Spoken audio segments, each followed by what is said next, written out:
What's up? I'm Debby Ryan, and you are watching Hollywire. Congrats, season 2. Thank you. What were you doing the moment that you found out? This is actually funny. I was in bed. It was 2 a.m, London time, and my showrunner called. She called me, and I missed the call, and she texted me and was like, "Call me immediately."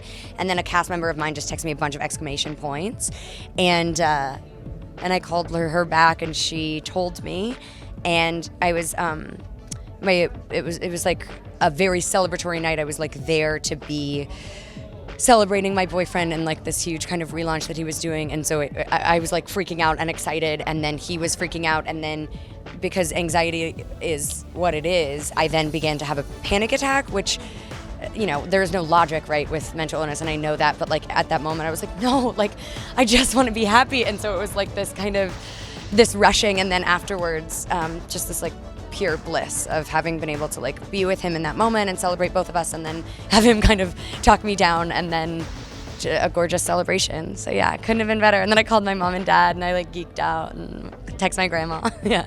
Oh, that's so cute. Oh my God, is your family just so happy?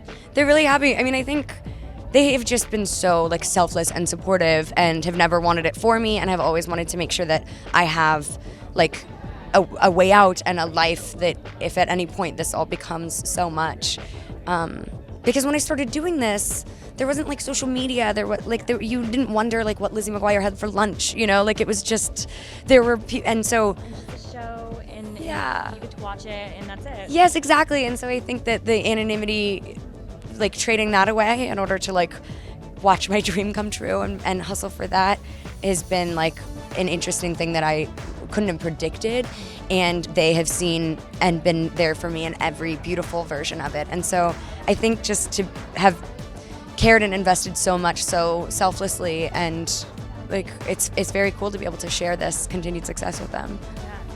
So we had Kimmy Shields in the studio. I know, I saw the interview. Yes, I was like texting her, and I was like, I'm crying. You said the nicest, because she's also just, I'm deeply in love with her. I love her so much, yeah. Oh my God, she said the same thing, and she had so many nice things to say about you. She's so cool. I literally was like, I'm sorry. Like, I was like quoting those back to her.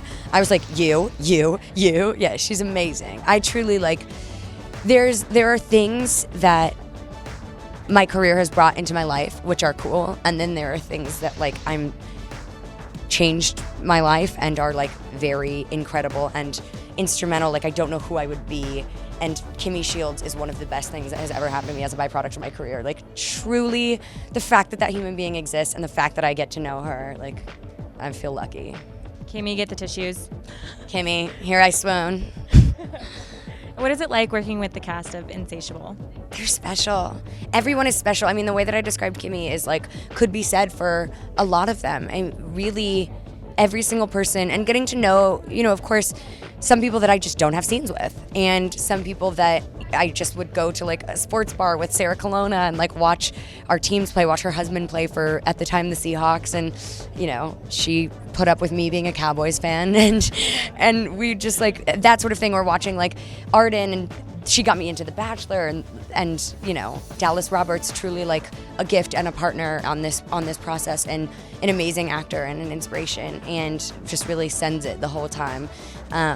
And you know, Chris Gorham, who I don't have any scenes with him. I think I have like 1 or 2 scenes, and has become a dear friend. His family has, and yeah, so I feel really lucky. Erin Westbrook is super special, and Irene, like we didn't have tons of scenes either, and so to be able to get to know her throughout the process and afterwards, and I just am blown away by everyone. And the boys are so lovely. Michael Provost, who's just like a sweet, quiet, spiritual boy, like, and just a good man. Like they're all just good people. I feel really lucky. It doesn't usually happen like that. And there was something that happened where I was like, we're spending a lot of time together, and we're doing 15-hour days, and we're all uprooted in Atlanta. And so I started creating these like placards, one for a male crew member and one for a female crew member, and then like a little cardboard crown. And then I would like choose someone to like honor and crown and have them be like the beauty queen or king that week, and kind of like celebrating everyone. It was so cool because in the midst of like, we have to get this shot, it's 3 a.m. and it's raining, for everyone to just choose to always prioritize like honoring the hard work that everyone does. Because really, like, you know, you see 10 of us, but there are 100 people who have like they're doing this so hard and so well, and they're there by the time we get there, and you know, their families are waiting for them, and I feel really lucky all around. It really is lightning in a bottle. Amazing. Well, your guys' chemistry is so amazing, and I can't wait to see the next season. Thank you so much. Thank you. Great night. Yeah, you too.